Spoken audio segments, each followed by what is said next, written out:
hiwalayan lately, sa news, ano? Pati yung mga kakilala ko, may mga ibang marital issues din na kinakaharap. And then, kahapon, maganda rin yung tema natin sa Anong Say Mo, talking about marriage naman dahil papasok sa marriage yung kanyang anak. But again, balik tayo sa mga hiwalayan. May maganda lang akong verse na maybe reminder sa mga mag-asawa. Kasi dahil kung sinasabi ko sa mga ikakasal ko, falling in love is easy. Madali namang ma-in love, di ba? Kung talagang sinisinta mo yung irog, nga. Pero how to stay in love, ibang kwentuhan yon, ibang diskarte yon, ibang level of commitment yon. So madali ma-in love, pero paano manatiling in love for the next 30, 40, 50 years, yon kailangan mo na tinatawag na labor of love. May isang grupo ng mga tao sa Malakay, ito po yung huling libro sa Old Testament, nagtataka sila kasi naggagawa sila ng mga alay sa Panginoon. Sabi ron, iyak kayo ng iyak, sabi ng Diyos sa altar ng Panginoon dahil hindi niya pinapansin o pinapakinggan niyo yung mga handog. Hindi siya nalulugod sa inyo. At sinabi po yung dahilan, yan ang ating verse ngayon, Malakias 2:14. Tinatanong niyo kung bakit? Sapagkat saksi ang Panginoon na nagtaksil kayo sa asawa na inyong pinakasalan noong inyong kabataan. Sinira ninyo ang inyong kasunduan na magiging tapat kayo sa isa't isa.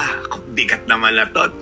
Ano pa sinasabi ng verse na to? Sabi kasi, hindi nyo tinatanggap yung alay namin. Sabi ni Lord, tinatanong nyo pa. Alam nyo yung may pangako kayong binitawan, yung panghabang buhay sa harap ng Diyos, sa harap ng taong nakasaksi sa araw ng kasal. Minsan di natin namamalayan, unti-unti na nating nalilimutan yung commitment na yon. Sa panahon ngayon, madaling sabihin yung I love you, madaling mag-post and all, pero mahirap panindigan. Maraming relasyon nasisira dahil sa unfaithfulness. Hindi lang sa physical na pagtataksil, kundi pati sa emosyonal, spiritual. Sinabi nga po doon sa Malakay, okay, yung pinakasalan nyo, ito po'y hindi lamang kontrata, yung marriage contract na dinidemand ng LGU nyo, kundi ito isang covenant, isang banal na tipan sa harapan ng Diyos. Ibig sabihin ng tipan, covenant sa Tagalog, English. Ibig sabihin, hindi ito basta-basta piraso lang ng papel na pwedeng baliwalain. Kaya nga po gagawin natin to either sa simbahan o sa isang lugar at iniimbitahan natin ang presensya ng Diyos dahil nandun siya sa kalagitnaan ng kasal nyo. Whether sa West yung ginawa, sa harapan ng judge and all, basta legal na kayong kinasal, ang Panginoon mismo ang saksi sa inyong pangako. Sa asawa mo, kapag nagiging unfaithful po tayo, hindi lang asawa mo nasasaktan, kundi pati ang Diyos, pati anak nyo at mga tao sa paligid nyo. So kung may mga bagay na humahad lang sa pagiging tapat mo sa asawa mo, kasalanan man yan, pride, bitterness, distractions, temptation, balikan mo lang kung bakit mo siya pinili in the first place. At higit sa lahat, tandaan mo kung ano yung pinasok mo. Saksi ang Panginoon sa araw ng kasal nyo, at ito isang covenant more than a contract. Examine your heart today. Ikaw na medyo nate-tempt na, ikaw na nakikipag-chat na at may mga muwa-muwa, chup-chup na dyan, mayroon ka bang dapat itama sa relasyon mo? Maging faithful ka lang, kapatid. I'm not just talking to the men, Maaring babae naman yung unfaithful, but anyway, be faithful, not just in words, but in action. Mahalin mo asawa mo as Christ loved the church by faithfully, sacrificially, and unconditionally loving the church. Ulitin ko po, Malakias 2:14, tinatanong nyo kung bakit? Sapagkat saksi ang Panginoon na nagtaksil kayo sa asawa na inyong pinakasalan ng inyong kabataan. Sinira ninyo ang inyong kasunduan na magiging tapat kayo sa isa't isa. Tayo manalangin, Panginoon, mahirap man lunukin ang verse na to,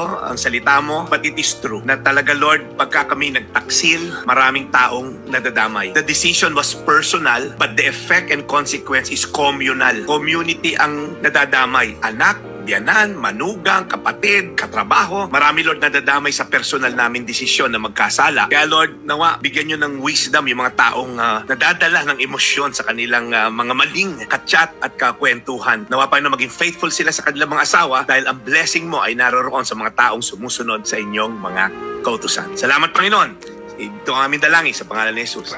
Amen. Today's Reflection with Pastor Jeff Eliscopides.